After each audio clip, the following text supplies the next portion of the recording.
Hello and welcome to Enneagram 5 Live. Hello. The intro music cracks me up because every time I hear the little like high pitched thing, I just chuckle. Yeah, well, and it's like melodic Right. every time. It's so good. I love it.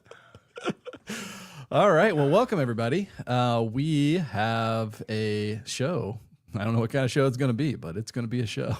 We're doing our segments again that we introduced last time. And so we have one announcement up front, and then we're going to do red, yellow, green, which is our chance to just sort of check in with each other, check in with ourselves, because as fives, we like to not do that very often. So this is an opportunity. And then we're going to talk current curiosities, which is where we talk about the things that we've been researching recently or any rabbit holes we've been going down. Then we're going to debunk the myth that fives don't like being vulnerable. So that'll be a fun one. We'll play a little game of Would You Rather, and then the last one is growth versus comfort. So it's where we share something that we're trying to get better at, even though our five instincts are fighting against it. All right. So let's go. Okay. I expected you to say something in response. I don't know. No. I needed to take a sip of water. Okay. Yeah. So the big announcement is that as of today, opening the cart has opened for our new program called Beyond the Mind. And I'm really excited about this. We're start with a beta group, a small beta group to take people through a 6-week group coaching program. And what that looks like is 6 weekly lessons, a guided exercise designed specifically for fives, 6 weekly group calls, and then having accountability and discussion in a private community, as well as some guided tools that I'm developing. So I'm really pumped about this. The goal of this is to help you get out of your head and enjoy your life. And so this isn't just a course. The reason why we're doing this in a group setting is that, we love to take courses and things and read books and things, and learn a lot of stuff and learn a lot of theory, but then we struggle putting that into practice. And so this is specifically designed to help us as fives put these things into practice, start building these habits that help us get out of our heads more and engage in life more. So that we can connect with the people around us and enjoy our life. So if you want to get more details on that, the cart will be open until Sunday, April 20th. And I have a banner here that I made. Here we go. Yeah. All right. So you can join the beta group for Beyond the Mind at enneagram5.com/Beyond the Mind. And that is our obligatory ad read. There we go. There you go. All right, so let's jump into it. Cody, red, yellow, green. How you doing? Let's see. I think I'm yellow, but really only because I overextended myself this last week and said yes to too many things. And many months ago, and I felt like Ron Swanson on March 31st. That's kind of how I felt, but it's been this whole last week for any Parks and Rec fans. But yeah, I think it's just been a lot, but it was all like really fun things. We went to Atlanta on Friday to see one of our favorite bands, which was super fun and was always a good experience for me as a musician. But then we also saw another show in town on Monday. And then in between that, I had like work things every single day and stuff in the evenings. And it was a lot of stuff going on this past week. And this week is not unlike last week. It's just a crazy month. So I'm really just trying to trudge ahead and get through the month, I think is, where I'm at right now. But I am also working on things that I like and trying to figure out how to develop systems for work, which we can get into probably in the next section. And so, yeah, I think overall pretty good. I don't. Yeah, I wouldn't say that I'm necessarily green because I have felt a certain level of anxiety that's like been building under the surface. But I literally think it's just because I haven't had as much time to myself as I normally would. So, in typical 5 fashion, it makes me grumpy. Yep. So yeah, it's Can kind of definitely relate to that. Awesome. How about you? I am also yellow. I was red earlier today. And I'm trending upward, which is good. That's good. No, I think that the main contributor is poor sleep. I just did not sleep well last night. I was having trouble breathing, and so I'm just struggling today, hardcore. And then, why are you having trouble breathing? Just like congestion and stuff, I think. Oh, okay. Like they have doctors for that. I went to one. And machines. No, I know how to breathe. Okay. And then at breakfast, my oldest son asked just like a simple question that sort of sent me into this like existential spiral for a minute. Oh, so just okay. Completely caught me off guard because which was fun. And thankfully that doesn't derail me for weeks or months now. I can pull myself out of that, usually pretty quickly. Today was, I think, because I was really just tired. It was harder, but I've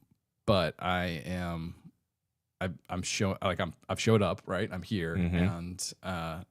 And even when like, that's the thing. I think that what made it harder too was knowing that we were doing this tonight, and then knowing that like I had just got done doing this training last week for everybody, the free training we did about stopping the thought spirals, and then I was in a thought spiral, and then I would get myself out of it, but then I would go back into it because it's like, it's like, how can you teach people how to get out of thought spirals if you're in the thought spiral? And it's so stupid the way that like your mind tries to play those games with you.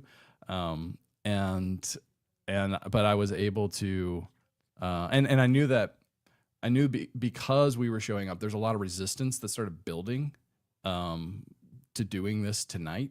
Because of all of that stuff, because of how I was feeling. Like it's easy to come when, things are going well and I can talk about that. But then when I have an off day and that happens to be the day that we're doing one of these or we're recording or something, it's like it amplifies all of the negative emotions earlier that day, because I know that like there's this extra pressure that I put on myself to get over it or get through it before tonight, which just makes it worse.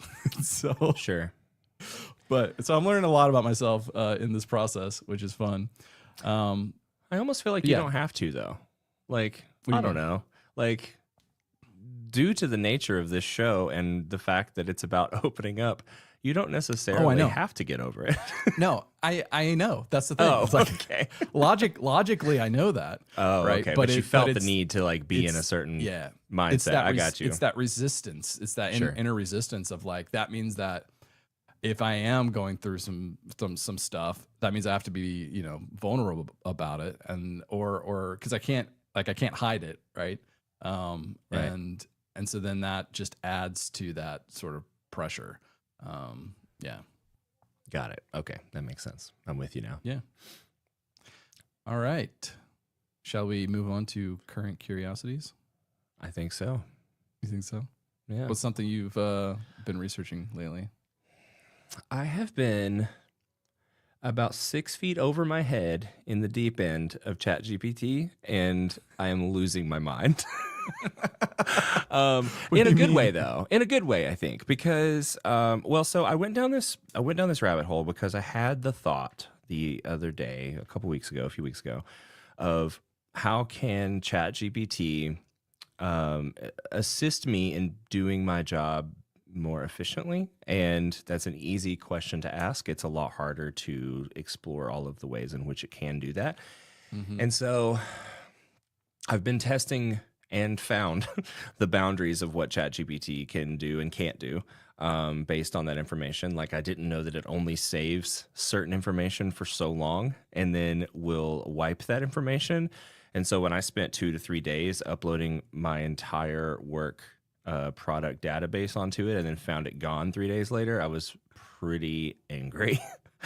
And then I haven't really touched it since. And so I'm trying to figure out how to pick that ball, get back up on that horse and keep going. But yeah, so I guess and also too, like, I think it's just about trying to also find like a process in which I feel like I can rely on to help me use less energy for work. Because the thing that I'm starting to realize is like the more and I'm also jumping ahead because this is 100%, this answers a little bit for a different section, but a different segment we're doing. But I'm finding that the part of me that wants to do better at my job is realizing that in order to do the level that I actually want to do to be good at this job, because now I'm starting to feel like, okay, I can actually like be good at this job, but like it takes significantly more effort and energy than I am currently giving to it or have given to it in the past. And and because of the ever moving target of sales, I'm going up now against my good numbers last year that I had. And so I've now have stepped it up for myself, unfortunately. And so in order to maintain even status quo, I now have to beat what I did last year. And so trying to figure out like innovative ways and also trying to like incorporate my fiveness into that process, because as we all know, sales is not a natural thing for fives to do. And so, just trying to explore a lot of that aspect of that. And I found that ChatGPT can do a lot of things that is really cool. But what I did pick up this past week about ChatGPT, it's funny, like eventually you're just like, I kind of just want to see what all it can do that doesn't matter. And so I created action figures of everyone that I know using ChatGPT. I was waiting for it to register. And comic books of me as a superhero. What does it think that I would look like as a superhero? I am ashamed to say that it thinks that I apparently am going to festivals and drinking beer all the time, and called me the Chilluminator. And I just have a bunch of like cans all over me of beer. I don't drink beer. So anyway, wow. I think that I was honing in on that and learning that for way too long this past week on like how to input better. But the way I look at it is like in the long run, learning how to come up with steps to get the answer that I want out of ChatGPT will actually in turn, at least I'd like to think that it will, it will inform the ways that I try to use it in positive and productive ways. So yeah, it seemed helpful. But also it provided much entertainment. Yeah. Sounds like a great use of time. Hey, if you want to see your action figure, I'll send it to you. Yeah, send it to me. We should have coordinated this because mine is also very ChatGPT heavy. Oh. Well, hey, I'm actually really interested to hear it then. Yeah, so mine all started with, I think I mentioned before, I'm doing I've been building a home server. Yeah. And this is something that I wouldn't have done before, just because like I have the technical chops. It's just like it's one of those things that it's so tedious and there's so much that goes into it that it would take so much of my time to research, and I just know that like it would take over my life if I actually let myself go down that path. I just can't do that right now. Yeah. But I've been wanting to do it for a while, and so I was leveraging ChatGPT to help me like shortcut a lot of that and put together a strategy for like, so it helped me figure out like what I wanted to buy, like what components I needed, what software I want to run on it, and then actually would give me the command prompts to like install the things. And so I put together this whole strategy, and then like I went to Amy, I'm like, this is what we're gonna do. She's like, okay, because like my thing is I want to get rid of as many streaming services as I can. And so I'm just trying to move everything to my own server because I know that I can do that. And so I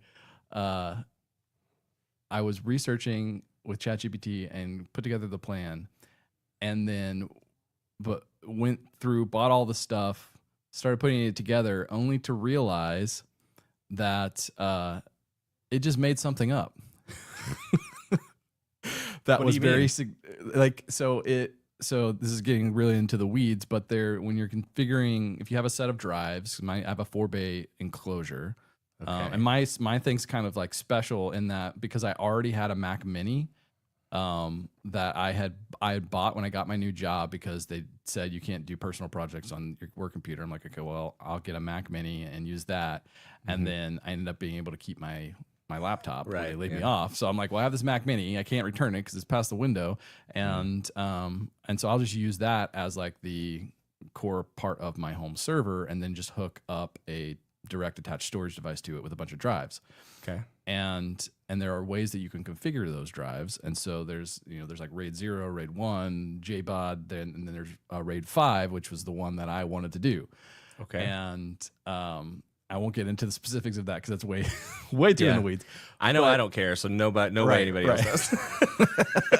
Like 1% of the people listening to this might care. Right.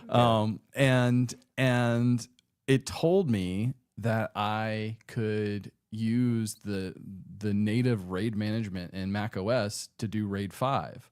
Mm. But that hasn't been available for over a decade.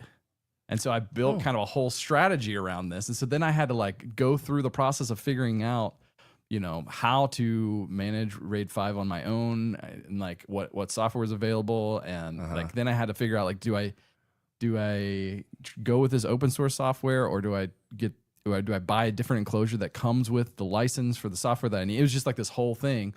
But then once I figured that out, I'm like, okay, well, why did it hallucinate? And so then I started researching why it hallucinates. And then I started researching and getting into like how the context window actually works. Because I would notice like when I have a window open, it might start out really good. And then over time it just gets less helpful. And it's because inside of the window, the way that it works is it starts like you said, forgetting stuff in the middle of the conversation. Yeah. So it prioritizes usually stuff at the beginning and then stuff that's most recent. But the longer the conversation goes, it starts pulling stuff out of the memory of the middle of the conversation. And so that's why like really long windows, usually depending on what you're doing, usually don't work. And so that sent me down this whole rabbit trail of how I got to this place where it just made something up and I based a whole strategy of putting this thing together around it. And also, if you're paying for it, it should not delete your shit. I get why. It's a memory issue. Yeah. No, I know. I get why, but it still makes me mad. I'm just like, yeah. man, like all that information and you just can't use it. At least let us be able to like pen information to its core. You know what I mean? Like pen it. Do you use the projects? Because the projects, so you can And maybe I just don't fully know how. Yeah, if you upload them as separate documents to the projects themselves, then that will stay. But if you're just like putting it inside of a chat, it's not going like it'll. Okay, we're gonna revisit. We're gonna visit this after you could tell me. Like I'm curious. Okay. I don't. Yeah. Anyway, we won't get in an effort to move on. Okay, let's go to the next segment. Let's go. All right, so this might be a little controversial, and those of you watching and listening can put in the chat what you think of this. I think that it is a myth that fives don't like being vulnerable. And Okay. And so I because the reality is that while it does feel risky, we actually want to be seen. Like we have a desire to be seen and to connect, but we're afraid of being misunderstood or overwhelmed. And so I think that there are core fears under that surfaces as this like aversion to being vulnerable. But the reality is we do want to at least selectively be vulnerable with people. What do you think of that? I think that what you're saying is true, but it's so nuanced. I don't know. It's more complex than just narrowing it down to that line. I think that because like I don't know. It's like to talk about like the idea of like that we're afraid of being misunderstood. I'm not actually. It's odd. I'm not that afraid of being misunderstood. I Oh, in some ways kind of like it because it's like a security blanket. If you misunderstand me, whatever, that's your problem. You know? But but if you know me really well and you know, don't like an aspect of me or something that I think or feel or whatever, you know, it's much more invasive and it's much more mm, like scary and intimidating. So I think that though I do want to, you know, down into the depths, sure, I want to be known. I don't want to be known by everyone. I want to be known by some people and probably people that I can count on one hand. Um, and everybody else can, you know, get what they get. But like, and I say that as someone who literally opens up on a weekly basis on a show where we have thousands of people listening. But and I try not to think about it too much. But I think that there's this, I don't know. Yes, I guess you're right. It's true. We do want to be known, but it almost feels like not like I don't know, like it's they're separate things. Like they don't have to be like they can be mutually exclusive, like vulnerability and being known. Now, granted, and I don't I can't remember if we've had this conversation on air or off air, but I'll just say it. Like I think, and I know that I think we've talked about this before about this idea of you know, I know that I want to be vulnerable with, especially with the people I care about first, because you know, the more you learn about psychology and the way that people connect and human beings connect, vulnerability is a huge part of that. And like the person that gets to see this side of you that's like silly and unpolished and unfiltered is usually the person that you feel the most connected to, and they feel the most connected to you. Like that's where like true connection tends to come from, I think. And so like consciously, yeah, you know I want to be vulnerable, but it's like one of those things where it's like my mind's telling me no, but my body. So I think that you know, yes and no. You know, I want to be vulnerable, but you know, it's also insanely like only sometimes it's like really overwhelming to think about what that even looks like and how it plays out in my life. So like mm. it's more the fear of the process than the actual idea of it. Yes, I agree. I agree with that, and I think that as you were talking, I was thinking about how our subtypes might play into this. Mm, With you hmm as a self-pres and me as a social. Definitely. So when you said that you don't mostly don't really care about being misunderstood, I I was going back to context windows. I wonder is like a difference in context windows because when I am unpacking that internally for me, it the fear there, it depends on the context of you know the relationship. Mm, If it's something where I have to like a work situation or some sort of like group dynamic, right? There's the fear is of being misunderstood really has more to do with the amount of effort that it's going to take for me to integrate to achieve the objective, right? okay. Yeah. And so like if I'm with people who understand me easily, then I can relax. I don't have to put a bunch of effort towards it, and that gets into my fear of depletion, right? The fear of being overwhelmed, and then there's also there there's this. I hate repeating myself, and Yes. I do this thing that's drives Amy crazy, which you know because she often will like lower her voice, especially when we're anywhere near the vicinity of kids or really anyone else, or Yeah. even when we're not. She like if she's talking about something that she, you know, feels vulnerable, I guess sharing. Sure. Like Yeah. she'll lower her voice, Yeah. and I I that drives me crazy because I had then have to like really focus to listen, That's what she which wants. takes way more mental energy, right?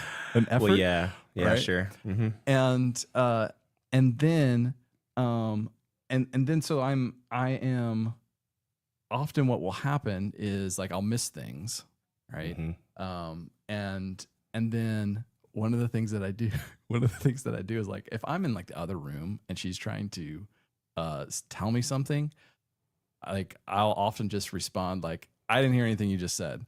Same. I do But the same thing. Yeah. but what drives her crazy is that she called me out on this the other day, which was like, you say that, but it's not a, hey, I couldn't hear you. Could you repeat that? It's a, hey, what you said was really not that important to me, so I'm just going to keep doing what I'm doing. Well, yeah, usually when I say it, I'm saying it with the line of, give me 2 seconds. Let me just come in there and talk to you. So if you just keep doing what you're doing, yeah, I could see her side of it, actually. Yeah, I know, me too. But there's this. I like, love how red such your face a- got when you said that, I too. know. There's such a energy management like effort. It takes like sometimes I'm like I don't know how we do this as fives. This podcast because I have to kind of get into almost like a flow state, and I think like we've adapted ourselves to where we can do that fairly easily at this point. Mm-hmm. But if I'm not in that state, then it takes so much effort to get what's out of my head into a form that someone else can understand. And so it's the fear for me of being misunderstood is that I always have to then like there's a fear that I'm going to have to always think through every single thing like 10 times before I say it, right? Because I'm trying to like make it make sense for someone else. If I am if there are no stakes in the interaction, then it's like it's no big deal. Like I don't care if I'm misunderstood or whatever. But if there's something that needs to get done, or if there's like it's a relationship that's important to me, and there are stakes, then I think that's really where that fear comes from around being misunderstood. That, and I think that like there's a part of me, and maybe this is because as a social five, I'm more aware of and invested in the social dynamics around me. But there's a part of me that also like because I want to be known, and I have this story that I'm hard, like I don't fit in or I'm weird. Then there's also a fear there that no, like I can never truly be known because people will never actually understand me. Like no one will actually get me, and so I'll always be lonely. Like that's where that fear kind of comes from. I think. Yeah. Okay. Yeah, I think that's. I can relate to that, but kind of on like you said with the subtypes and maybe with wings. Like I just feel like the spectrum of how me and you specifically see things is usually like coming at it from like both sides of it, instead of like from the same side. And so like I agree with you on a lot of what you just said in terms of just. First of all, before I get too far, because I'm getting distracted by this thought, I need to say it out loud. You should just, anytime you want to say something to somebody, including me, just drop it in ChatGPT and say, hey, fix this. So then you don't get to know me at all. You get to know the ChatGPT filter of me. Well, but I mean, like, then you can like it might open up or unlock a way that you could say it that you didn't. That you jump to the end of the process and then you just get to decide on what you want to say. Anyway, counterpoint there. We'll talk about this on the segment number 5. yeah, for sure. So yeah, I think that I feel the loneliness part is like it's such a truth that I think I would be very surprised to hear any 5 disagree with that line. I think. Because every 5 I have ever known in my life struggles with this same feeling of it's more than just isolation, right? It's this idea that we feel so other than that we can't like it may, it's that. And in some ways, like for me, that's the way that I tend to, use it as a cop out, as a scapegoat, right? It's like, well, I mean, will they ever really know me? So is it worth the energy, when I can pour my energy into these things over here Yep. that I care about and I know can get done? And so I think that for me, the thing that I think about, and it's kind of like what you were saying with Amy, is it's like when I know that when I really, in the same way that you talk about getting into a flow state to do these things, I think that for me, the process of getting into some type of mental headspace where I can try to find those moments of vulnerability and honesty within myself in a situation is to, it's helpful for me knowing what is going to happen, or like kind of what situation I'm walking into beforehand, so that when I get there, I don't have to think through the whole process of like getting into the mindset. I just tell myself, I'm all in right now. Whatever this is, I'm all in on it. Everything is yes. Like, diving in the deep end, no floaties, right?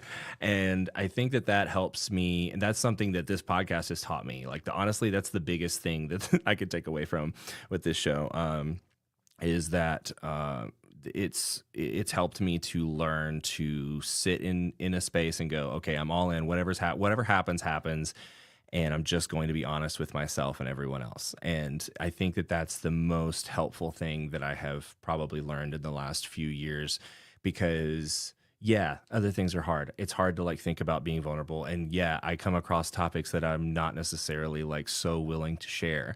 But then I get to be faced with this idea of like, well, it's coming out. So like, how are we going to go about it? Right. And so it kind of takes away some of those steps that I would probably use as resistance in the past to not go there. And instead, just kind of not to use, I hate this phrase, but I'm going to say it. But it gives me the ick when I hear it. Other people say it, but like lean into it, but like almost physically, like really lean into the idea. Didn't I of say just, lean into letting go on one of the recent episodes? I don't know, man. I don't know. But if you did, I hated it. I know. I remember the look on your face. Yeah.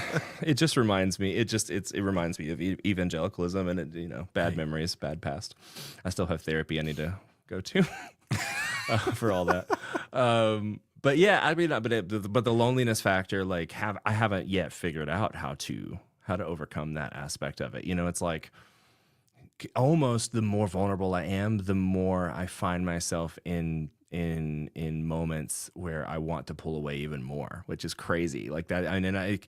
Maybe it's not crazy, but it's definitely caused me to have to look inward a bunch in those moments where I feel like I've put myself out there and then maybe it wasn't well received, or it was misunderstood, or whatever the case. And then you have to decide, okay, well, do I like keep, going with this, or should I pull back? Like what to do from there? And, I think that's such a, it's a work in progress, I guess. Yeah. Well said. All right. Would you rather? And those watching can put your answer in the chat too. Would Yes, you please. rather? Yes. Yeah. Would you rather have endless curiosity but constant anxiety, or total inner peace but very little drive to actually explore? I feel like you're asking this knowing what my answer is. Having swear, endless I did. curiosity but constant anxiety is my always state. Like that is Right. my being. So the idea of total inner peace but little drive to explore actually sounds pretty blissful for the most part. And honestly, that's kind of the mindset that I strive towards when needing a break. Like vacations, whatever. It's like I have to try to find that inner peace, but you can't put any energy towards anything to do that almost, because as soon as I start taking in information, anxiety goes up and curiosity goes up, and they just go. It's like two different meters going up at the same time, and they're very connected to each other. They're locked. So it's like I don't know. I think Man, that's such a hard question to answer No. in that way It because seems simple on the front, but then when you start thinking about it, you're like, oh man, damn it. yeah, because I love to learn and Yeah. and the feeling of figuring something out to where it no longer brings you anxiety is worth the to me it's worth the journey to get there. All the anxiety that I feel leading up to it when I finally whether it's a puzzle to be solved or whatever whatever the situation is that I'm looking up or trying to learn about and that curiosity has led me to that place, the moment that I decide that I no longer need to go forward with that thing is usually a pretty great feeling because it's either means that I've gotten what I needed to out of it or I didn't and realized that I never needed to be in that place to begin with. So it's like it's such a validating and satisfying feeling that I would rather have that because total inner peace but little drive to explore also sounds a lot like just living in the blissful ignorance of life and doesn't I don't want to be one of those people either because I like to know things. So are you going with endless curiosity and constant anxiety? I am. Okay. I've gone back and forth on this. As you do. Right. Because there's absolutely a part of me that everything I'm doing is just to get to the point where I can have this inner peace. It's just like where Yeah. the But world, it's a like, dangling carrot. yeah, exactly. The world just leaves me alone, right? I have no obligations. I have, nothing being asked of me or required of me, right? Which means that there's never a risk of me feeling overwhelmed, right? That is essentially the inner peace. It's like there's never a risk of me feeling overwhelmed, right? Sure. And I've always had this fear that the world will ask more of me than I have to give. And so that's why anytime I think about taking on anything, taking on any challenge, doing something new, there's this calculus that goes on of how much is this going to require of me and how much do I actually have to give to it. And then even in that, like that generates anxiety. And so there's a part of me that thinks about that, and it's like, I think it depends on like what my life actually looks like, because I don't think I could get to that state unless I had explored everything that I wanted to explore first. You know what I mean? So it's like, is this just like a blissful ignorance, or is it like a blissful satisfaction where I have, I have satiated my curiosities so much that I've gotten to the point where I'm satisfied. And if that's the case, then I choose inner peace but little drive to explore.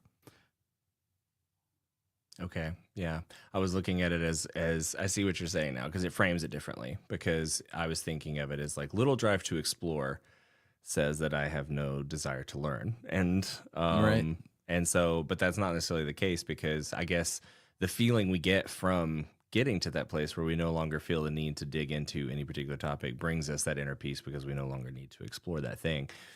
And I will say this too. It's actually when I think about relating that to the rest of my life, like just getting older, like the knowledge that you learn throughout life. And then I think about how stressed I used to be in my 20s trying to figure life out. And I no longer feel that. So there is a certain level of inner peace about so many aspects of life now that I feel almost beyond my years, because I'm only 38, like technically middle age, like very much still young, lots of things to learn. But whenever I'm around a group of people that are younger than me, and not even that much younger, even just, 6, 7 years, because you learn a lot in your 30s. And, 31 versus 38 is a completely different person. So like, I feel like when I talk to people like in their late 20s or whatever, work in the service industry, everyone's in their late 20s, early 30s. And all like running on this like exhaustive path of constantly working and there is nothing else, it's just service industry is a rough place. And so it's sometimes I'm just talking to them, they're talking about things in life, and I'm like, you're worrying about the wrong things. Like that's the, and so there's certain, it brings to me even more contrast of certain areas of my life that I do actually feel a pretty strong inner peace about, because I don't feel the need to, like, I just don't, it's not helpful for me to dig into that. So I have no drive to explore those things. So I guess in a way we kind of have both things. I do. Both and, Cody. Both Both and. both and. It's true. All right. Last segment here, growth versus comfort. So what's something that you're trying to get better at, even though your 5 instincts are fighting against it? Okay, so I was just having this conversation the other day, and that's kind of why I was bringing it up prematurely and earlier in this episode. I have recently decided that it would behoove me to lean in to lead into trying to actually figure out what it looks like to be good at sales. Because a lot of what I've gotten thus far, I feel like has been just slow progress because of the things that I'm good at, and not in trying to operate around the things that I don't particularly feel very naturally good at. And, and a lot of that is just like hardcore selling a product. But like what I've learned is, especially over time, because this is now the longest I've been at an alcohol distributor, that the more you learn the book of, your portfolio, the easier it is to talk to people about products, because you just know about them. And so that's a 5 thing. That's not sales. That's being like, if you love these products, you would really love all of these products. So you should definitely take a look at these things because of, A, B, and C. And that kind of got me into this whole, like, down this rabbit hole of like, what can it look like to figure out how to use ChatGPT, and like try to use my strengths to become better at my weaknesses, rather than just, trying to white knuckle through that and try to somehow figure it out. And because that was really hard for me working for tech companies and stuff. And I just felt like, but what it did was it showed me that I could do it, even though I hated it. Like, I could do it. I could make 100 cold calls a day. I could do all of that stuff. But I was not particularly good at it, because yeah, what 5 wants to talk on the phone all day? 2 strangers. And so, Right. it's hard. That was a soul sucking part of it. At least in my job now, all of the buyers that I work with, all the, customers I work with, I know personally, and the majority of them I look forward to seeing when I see them, And so I think it's like, that's helped a little bit in terms of like trying to be better at my job. So I guess, like, and because I want to be better, part of it is building those relationships and doing things that make me feel uncomfortable. I've always, in some ways looked down on the idea of sales and salespeople, because of like the general nature of what goes in the culture of sales. And, it's like a lot of, well, I don't even know. I feel like it's a lot of like personality types that are kind of the antithesis of who we are underneath. And so I never get along with salespeople, like true salespeople, especially in like the tech world. I never got along with any of them, not truly. And so you want to talk about feeling lonely and separated? Definitely felt that. And so I think that it was kind of, for that kind of stuff, it was a really tough sale. But now that I'm in this different, context, I feel like I've gotten to that place now where I'm like, shit, now I kind of want to be good at this. And so it's turned around into, now it's my new 5 quest. Nice. Is to be good at my job, Go figure. So, but I will say 5 instincts try to fight against that a lot. So that's why that is my thing, because then I feel like, am I abandoning who I am? Am I betraying my true nature by trying to add on to those things? And so it's an inner battle some days. Yeah, I totally get that. My limited time in sales was it was short lived, because Yeah. I just couldn't do it. It's not just the like interacting with people. It's it's the constant grind of it. Yeah. It's like there's always it's Sisyphus, man. It's like there's always like you roll it up the boulder up the hill and then it falls back down. You roll it back up again. And it's like, to your point, you did you did well last year, and now you have to beat those numbers. And it's like it never stops. It's a moving target, and Yeah, it's like I would equate it more to running through a hot desert, seeing the spring ahead, but it's always further away. Like it truly is the dangling carrot, right? Like I just want it, but like you're never going to get it. It's impossible to get it. And especially as a 5, that's why I know that long term I will not be like, there's no way I will, I say that, God, I've been in sales my entire adult life, but it's literally the reason I'm here now. But yeah, it's a tough grind some days. And it like really, if I wasn't pouring wholeheartedly into things that I love, like this podcast, and trying to like really, as I've talked about before, like really jumping into trying to, build out my skill set in the music world and like the engineering side of things and producing side of things, to like have more to offer to the artistic and music community, to other people, because I think that's kind of where I want to take, kind of my musical journey in the direction of, and if I didn't have that, if I didn't have those things to look forward to outside of it, I would have already burned out probably a long time ago.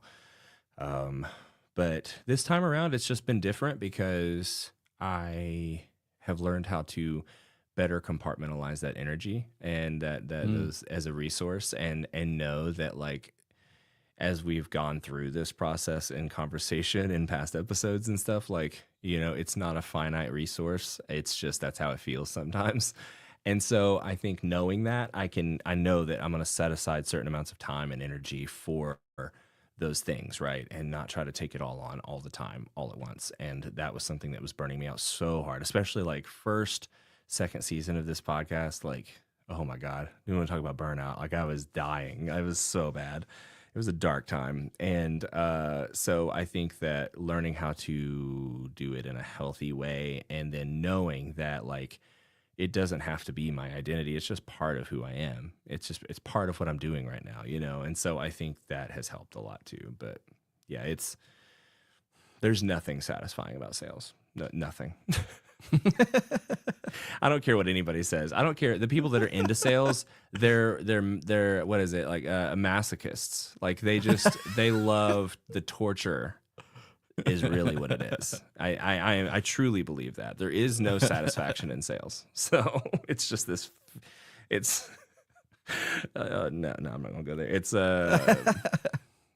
just this constant like building pressure that never really releases, and it's awful. Yeah, the sales guys that I've known who stay in it for decades, there's a high that they're chasing. Yeah, it's like they want to catch that next big wave, right? And which I can understand. It's just Sure. like those aren't the waves I want to catch, So right. Those don't appeal to me. No, I don't get like emotional thinking about people who made a good sale. I just don't get them. I don't tear up. It's not the things that I'm watching on YouTube and tearing up to. What are the things you're watching on YouTube and tearing up to? Honestly, this is it's gonna sound sad. People who get recognition for the thing that they love the most, honestly, is what gets me the most. People who, I watch. It's funny, but like I think that's why I love watching award shows so much, because one, I am a consumer who very, very much appreciates the art that person created. I take special note when I watch the Oscars to try to watch as many nominees as I can, because going into it, I want to know what those people are being recognized for, and I care about that kind of thing because I'm an artist. And when I see certain people now, I didn't ever feel this way when I was younger, but now that I'm older and still have yet to really, and I'm not yet to achieve, but like am really trying to achieve progress in the thing that I love. I think that tends to, it's crazy how emotional I can get watching somebody win an award or get that recognition from their peers and, the people that do consume and appreciate that art. and watching them get emotional about it. And it's like, I no longer watch it as a viewer. I'm watching it as, like more of an empath in that way. Like I'm now seeing myself in that position and what that might feel like to get that kind of recognition, and for people to say, wow, like, yeah, for this thing that you did, that was the best. Like, that was the best thing I saw in that thing ever, or this year.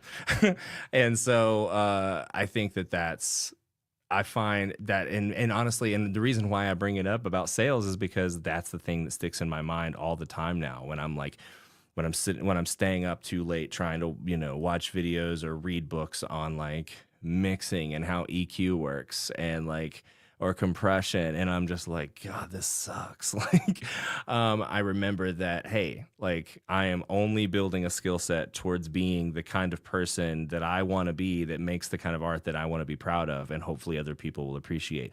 And maybe I can be put in that position where, and it goes back to literally the vulnerability, right? Like, to be able to make art like that, you also have to learn to be vulnerable through that process, and put yourself out there in that way. And I think that, maybe I never made any progress in music before, really, because I didn't know how to do that. And I wasn't putting out, music. I always thought that one day it would just come, like I'd be doing it long enough that like I'd be able to put out the stuff that I loved, and that I respected about myself and was really proud of. And I found that what it actually entails is actually just it's a lot of like inner work on yourself to be the person you want to be outside of all of those things too. And it turns out that, like, you do that work at least as much as you can. And I started making art that I was proud of. And so, and I'm on a different path and a different journey now that's taking me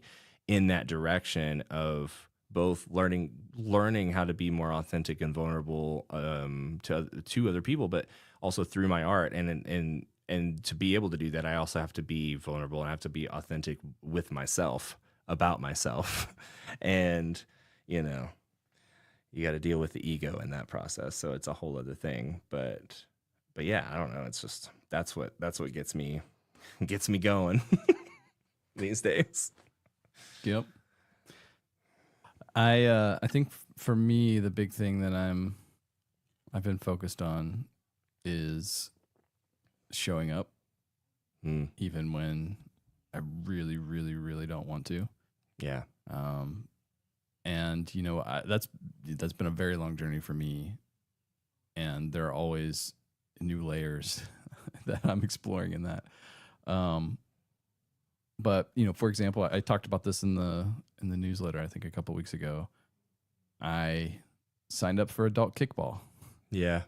And I really didn't want to go. Like, as soon as I signed up, I'm like, well, so first when I signed up, I was looking forward to it.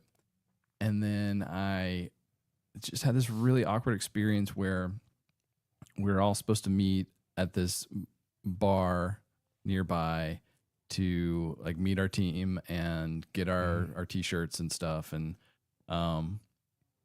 it was a very awkward exchange, and like no one from my team showed up except the captain and his wife. And yikes. And it was like, yeah, it was just, and then it was at this bar that as soon as I walked in, I felt super anxious, and I did not. I'm like, I'm not going to enjoy this. This is going to be awful. Like, Yeah.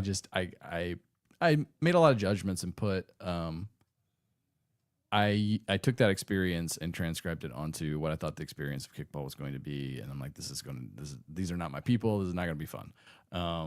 And so when it came time for our first game, man, everything in me wanted to not go. Like, I was so close to not going, and I was having like a rough week, and it was, so bad. But I made myself go, just as a practice in showing up. And I'm like, I will go at least once and give it a shot. And if I don't enjoy it, I don't have to go back. But I went, and it ended up being fun. Like, I had a good time, and I even went out back to that same bar afterwards, and like we had a good conversation. And it was a good reminder for me of how I can build stuff up in my head, especially around social things. And it's like I'm not gonna find my next best friend from playing kickball, but I'm exposing myself to new experiences and new types of people and new interactions. And yeah, they can be uncomfortable or awkward at times, but also there's nothing quite like that feeling of aliveness that comes from showing up when you don't know what's going to happen and you don't know how it's going to go.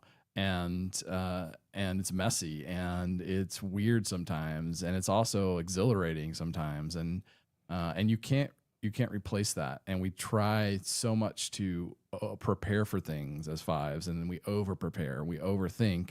But in doing that, we often rob ourselves. Even if we do end up showing up, we often rob ourselves of that, of some of the experience, because we don't just like let life unfold in the kind of the beautiful chaotic way that it can.